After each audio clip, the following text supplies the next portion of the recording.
And away we go. It is another nightcap right here on BearcatJournal.com. As always, we are brought to you by our good friends at Galactic Fried Chicken. Visit www.galacticfriedchicken.com. Download the app for Android, iPhone, everything Galactic. Have it delivered to your door or get in and see the crew at Galactic down in Dayton. Tell them to pump it up. Save yourself 15% off. Also, Galactic Fried Chicken now hiring. Become part of that team. Part-time, full-time, runner, prep, register, fryer, cook. They are looking for great people to join their team immediately. As you guys all know, they serve amazing fried chicken, provide friendly service in a fun and fast-paced atmosphere. Full-time, part-time positions available, 15 to 40 hours a week. Get down there. Or just email Shane at galacticfriedchicken.com with your resume, and he will get you taken care of. All right, Aaron. First off, I got to give a rest in peace.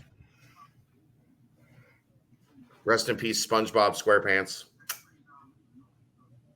Kelsey won a goldfish at the Kenton County Fair on Friday night. He passed peacefully today. He lived a good life. I thought you were going to RIP the prospects of UCF ever winning a Twitter poll. If you haven't seen if you're watching this and you haven't watched the BCJ podcast tonight, even just like skip all the way to the final 15 minutes. Yeah. We had so much fun. What's the Twitter poll going to be tomorrow? Who cares? I know who cares, but they this guy, Fear the Pegasus, just keeps starting these Twitter polls. At some point, you got to pack it in, right? You got to stop. Again, my favorite part is that they're claiming it's bots. Cincinnati bots. Yeah, right. We've been paying. We got a bot farm out in Athens in Aaron's basement. Yeah, on the other side of the wall, there's a bot farm. I'll tell you what, we'd all be getting paid a whole lot more if I did. Yeah, if we had a bot farm, this YouTube channel would be banging. Yeah. Did I before we get started, did I make the right choice tonight? I found an awesome place to eat in a new town, and I went there for lunch, and then I went back for dinner. Was that the right call? It's not traditionally something I do. I will say I did that in Vegas with a couple buddies of mine. Here's the thing, Chad. I was with buddies of mine, and they are guys that go to B-dubs 4 times a week. Yeah. So I don't think they had ever been to a Twin Peaks. Well, it was prior double Twin Peaks. It was prior to there being a Twin Peaks in Westchester. Okay. Listen, I didn't make this call. I did not make this call. This was strictly food. I had top 3, and it might not be 3 or 2 cheesesteak in my life. I mean, as long as you order different things, I guess it's okay. I ordered different things. Right. I had the soul roll for dinner. And I heard you talk about that. Chicken, fried wonton, fries. I tried their chicken wings. Everything I had was amazing. If you were going, if it was one of those things where you were going and weren't going back anytime soon. I'm not going back anytime soon. Well, a year. It'll be a year. Until next year. But in a year, you're going back. So you have an opportunity to try more things in Augusta next year. So this is also, Aaron, 13 years I've been coming to Augusta. I'm not mad at you, Chad. I'm just disappointed. If I ordered the cheesesteak again, I can get why I've tried almost everything in Augusta. Okay. I've been here for a week every year for over a decade. And yet you found something new this trip? Because I stayed in a hotel that was in a little bit of a different location. So this place was closer to where I would have normally been. Okay. It was actually, I think, voted one of the top 100 restaurants in the country on Yelp.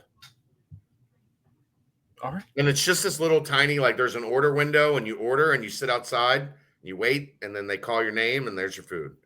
And it was bomb. Bussin' for the kids. All right, that's 5 minutes on food. Let's get going. Tonight came out that the NCAA is looking at some changes to the transfer portal. And these changes are pretty significant in terms of when you're allowed to enter the portal. Under this proposal, there would be 2 windows to enter the transfer portal, and that's it. December 5 to January 18 in 22-23. You got 45 days there. And May 1 to May 15, 15 days there. That's the day after the championship. Yes. Yes. Well, Football. No, not football. the day after the conference championships are December 4th this year, I think. Okay. So December 5th, the day after the conference championships, it's open for 45 days. And then May 1 to May 15, which is essentially like the spring practice window. The first would begin the day following the championship selection. That's what, yeah. So, and that's a day after the conference championships, right? So 2 days after the conference championships. That's what it is. And as Max Olson also tweets, in this current cycle, only 36% of scholarship transfer entries occurred in these windows. So it's going to be a big adjustment. That is significantly different in terms of what we've seen so far in the transfer portal. I don't think I hate it, Aaron. I don't think I'm against it. I think it, if anything, here's the unintended consequence. You're going to force some kids to make their decision correct very quickly. I know they are trying to eliminate, basically what this eliminates is kids getting frustrated because they're not playing and just storming out and entering the transfer portal mid-season. I think that was the intent of this rule, right? Well, I mean, I think one of the consequences of this rule as well is going to be some teams moving on from some coaching staffs prior to the end of the season, prior to bowl season. If you need to get your new staff in to try and attack the portal. Well, so from my understanding, you're going to be able to sign these kids outside of these windows. They just can only enter. Right. These windows are when they can enter the portal. Well, and it is entry windows according to ESPN. Yes. Yeah. So what you're going to now have basically is 45 days in the winter of 100 plus kids entering the transfer portal, maybe 200 plus kids entering the transfer portal every day. And then a 15-day window in the spring of 100 plus kids entering the transfer portal every day. And maybe it curtails some of the transfer portal because, I mean, we've talked in this space about how many kids have entered the transfer portal and simply not landed anywhere. D1. Here's the question that needs to be asked about those kids. How many of those kids willingly entered the transfer portal? Well, that's the dirty little secret no one wants to talk about. Right? Like it's always pointed out when you talk about the transfer portal, these many kids didn't find a home. How many of those kids had their rent money and were evicted, right? Like they were doing everything that was asked of them, right? But the school needed, 4 more spots for next year. And that's going to become even more prominent as we move forward, Aaron, because they've now basically eliminated the 25. Mm-hmm. The number now is the 85. Right. And guess what you need to make your roster change when the number is the 85? An opening. You need kids to leave. Mm-hmm. So as is the case with a lot of things when you talk about the NCAA, they look to solve one problem, and that problem is coaches didn't want kids transferring in October. Because they are reactive, not proactive. Right. So the problem they're trying to solve is kids transferring during the season because they're frustrated. And I understand why that's a thing. I also now understand that these windows are going to be very, very interesting to see how they develop, because you're going to see coaching staffs dump 5, 10, 15 players that they feel are dead weight on their roster, especially like a new coaching staff entering, like a new coaching staff that was hired the year before, right? And now they're going into season 2. Oh, you They've mean identified Coach Wes Miller? Obviously, that's basketball, a little bit different than football, but completely different. But like they've identified these are the guys that don't fit my culture. You know what's crazy? You know who probably would have landed in that basket in Luke Fickell's second or first true offseason? James Wiggins. We've talked about this with Brady. They thought he smiled too much. They didn't think he was like invested. They didn't think like they hadn't fully gotten to know him, right? yeah. That's not a. I'm not taking it. I'm just No, I get it. Yes. like they thought he wasn't a dude that was like down for the cause. In year 2, they found out, oh man, this dude's different. He just smiles all the time. Like right? Like Yeah. so you're going to see a lot of coaching staffs that are entering that second year in the job purging the roster in order to hit the transfer portal. I guess the name that kind of stands out to me as I'm thinking back to even as recently as last season, not necessarily with Cincinnati, but the biggest name that was a concern for entering the portal early was Spencer Rattler, who was an early Heisman candidate, and lost his starting job, and everyone thought he was entering the transfer portal immediately. I don't think he actually entered it until closer to the end of the season, officially. But the writing was on the wall. Sure. Everybody knew. It was kind of the unspoken thing. But I think just for, I don't know, just the way it looked, he waited until the end of the season to actually enter the transfer portal. But the more I'm processing it, because this is all fairly new, it just came out as we were taping the BCJ. Yeah. I don't like that window being closed during the season, because I just like you're now going to infect and essentially infect locker rooms with players that don't want to be there. Not necessarily. I mean, a coach can still say to a kid, "Don't come back. You're mad. Don't come back." You think that doesn't have an impact on a locker room? That kid is still going to be on campus. That kid is still going to be in class, because now when he enters the transfer portal, he has to be in good academic standing. Depends on how. Depends on if a kid's literally just not putting in the work or having a pity party. I'm talking about like a kid that thinks he's 4th on the depth chart at wide receiver, and he thinks he should be 3rd, or he's 5th and he thinks he should be 2nd. And that kid gets frustrated, and he's not disgruntled. I guess that's kind of the wrong word, but like, you know, that kid decides this isn't the place for me anymore. And now you're forcing that kid to stay in the program and to stay active. And guess what, man? Coaches do asshole shit to those kids. Ask James Hudson. When he wanted to leave Michigan, he had to stay.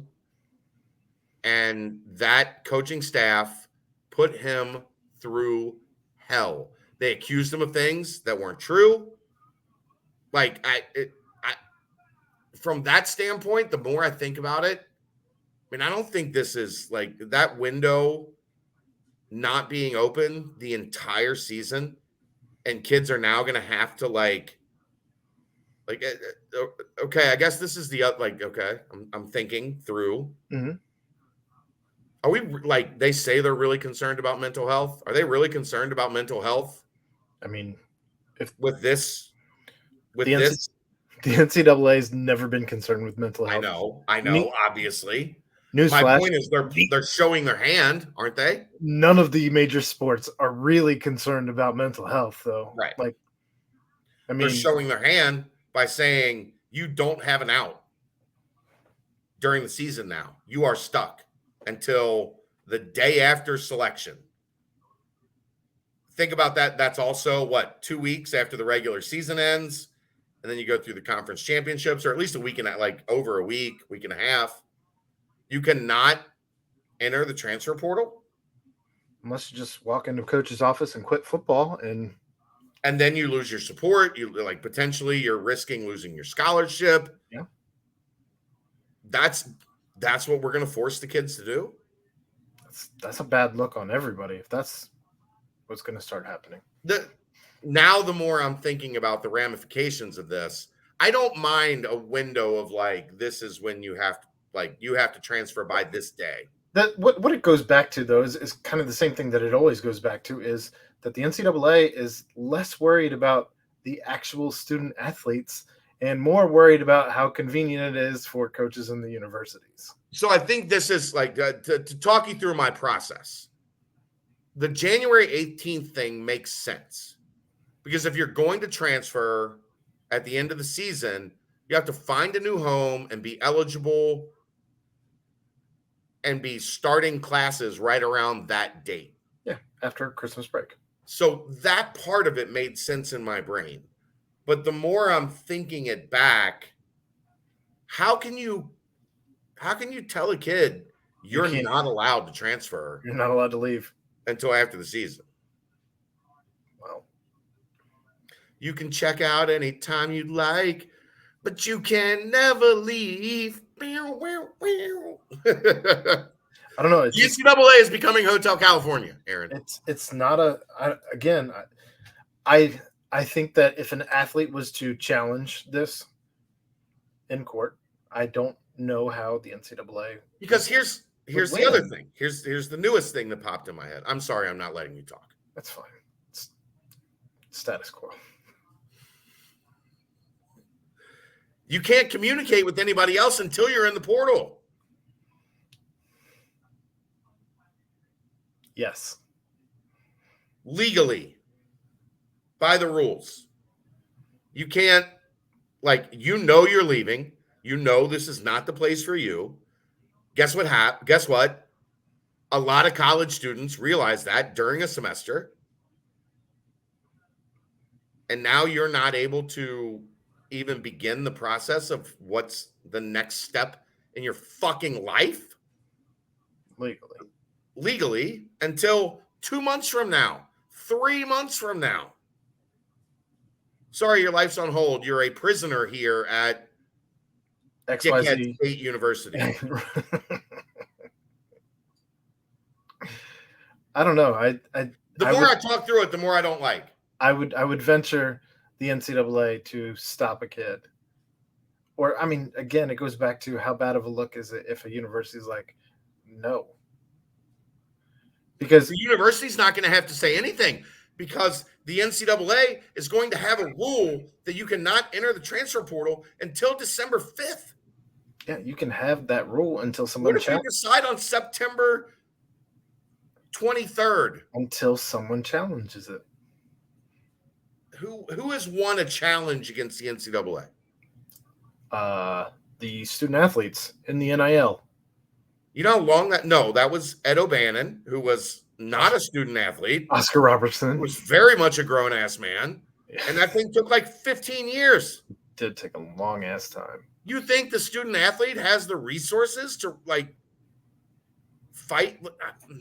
I'm talking myself out of it. I liked it in the beginning because I like the idea of let's get this done before the second semester starts. Before let's have some.